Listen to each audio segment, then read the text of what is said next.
Oh, hello, good night. Hi. I'm a fan from Brazil. It's a great pleasure to see you both in person. Thank you. My question is in regard to Jordan Peterson, especially because he's being so prominent in the media on YouTube. His book is one of the best sellers worldwide. He's giving a lot of talks. And although I admire Mr. Peterson's views in many issues, when it comes to religion, it's quite disturbing for me, for being an atheist and everything.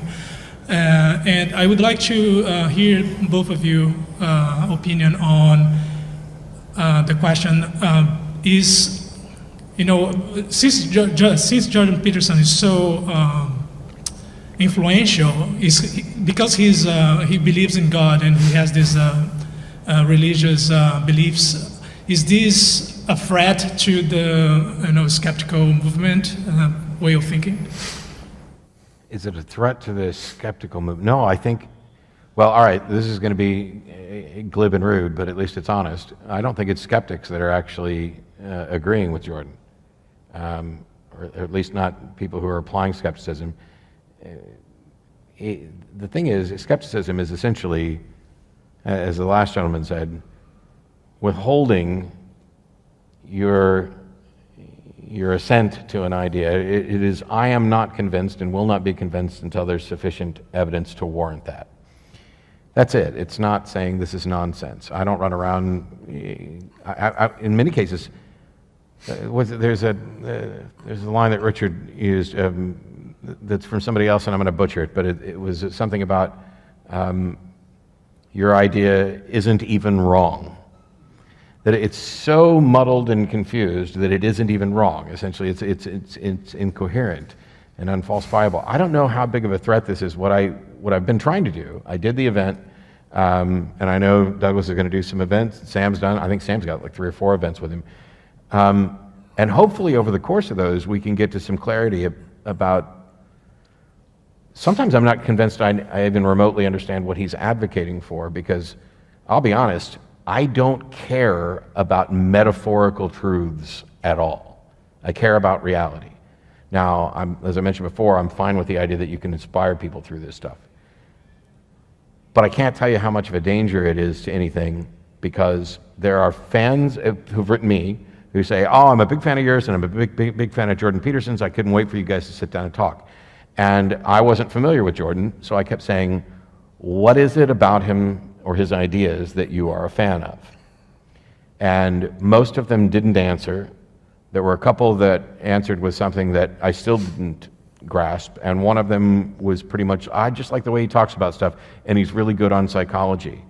And I'm not here to psychoanalyze him or get in his head, but based on what he said, I don't know how much danger there is. It may be that this is a softening of religion. It may be a completely different type of reform.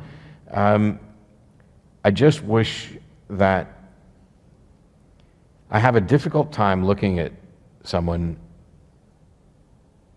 who's an apologist about something that's unclear. Because if a word can mean anything to anybody, then it means nothing. And so if you say, I believe in God, and you and everybody else have a completely different, God is real, and you have different definitions of God and is and real, I don't know where you go from there. Yeah, I agree with some of that. Look, then you're partially right. And I'm partially right. I think that he's done several things, and he's doing several things which are very important. I don't know if one's allowed to still quote Woody Allen, but let me just try. Some years ago, Woody Allen gave an interview in which he was asked about whether he minded not having gone to university, and he said he had, because although he'd spent his life reading, and amazingly wide reader and a wide knowledge, he said he felt that it was like a bridge. He had that bit and he had that bit, but what he hadn't ever got was that. And I knew exactly what he meant. Like I don't have the arc that you can get if you studied the whole of, I don't know, whether it's literature or law or whatever. You know how you get to there because you came from it and you know the whole route over the bridge. My view is that a lot of young people, which is who Jordan's mainly speaking to, I think, are people who just, they don't know, like, what is this tradition or this civilization or this culture or this art or this philosophy or any of it. They've been, maybe it's worse if they've been to university these days, but everything's been deconstructed. They're told there is no core idea, no core curriculum, all this sort of thing. Everything's going to be taken in its own context.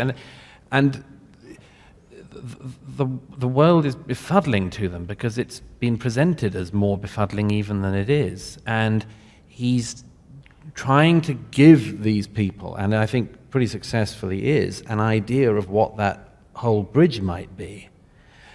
And the second thing I'll just say very quickly is that he is speaking to a thing which I've written about quite a lot as well, which is this sense, again, I don't want to bang on about the Europe aspect of this, but a German philosopher, Jürgen Habermas, who I quote in my book, wrote what for me was a very important essay some years ago called The Awareness of What's Missing, where he writes about a friend's funeral who is an atheist who leaves instruction that there is to be a funeral in a church. There's no amen to be said, and there are to be no priests in robes.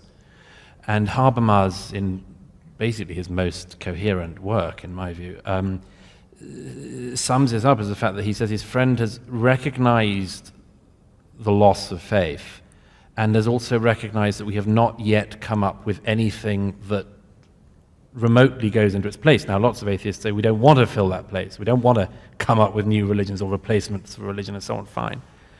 But that there is a vacuum there, I think, has to be recognized. And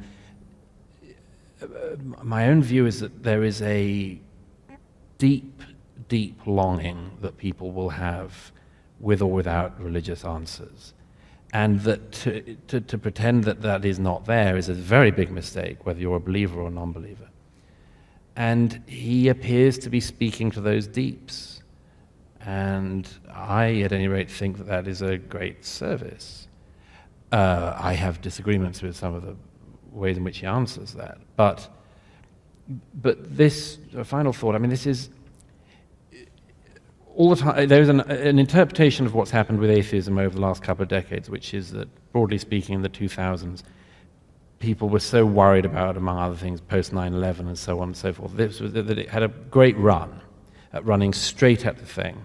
Did a terrific job, Hitch and others, amazing thing, but that we are in something that is following that success at the moment, by which I mean that running at the target worked to some considerable degree. But there are a set of questions now which we have to be engaged in, which are slightly further down the road. And I think he's involved in that territory as much as or more than anyone. And I'd see no other plausible people at the moment.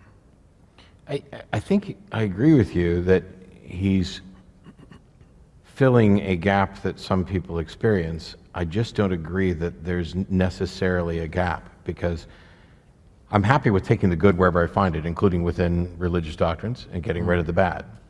And so the concerns that people have about the vacuum portion, everyone that I've been presented with, I have, at least for me, and it may not apply for everybody else, I don't see a vacuum there. Right. I have a perfectly acceptable moral foundation absent religion. I think that, and as a matter of fact, not only do I think that the vacuum is something that religions have created, but amplified. They've done a disservice to people in how they deal with death by not acknowledging that it's an inevitable part of life. That if you realize or are convinced that this is the only life you know you're going to get, you might treat people differently the first time around rather than thinking you could make up for it. It was said once that religions poison you and then offer you the cure. And I think that it's more accurate to say, and I've said this before, that religions convince you that you're poisoned and then offer you the homeopathic remedy. And it turns out that there was no poison, that you weren't a bad fallen creature, that you aren't that are your fears about death or loneliness or whatever, these are just the facts of the universe. The universe doesn't care about us, so we have to care about us.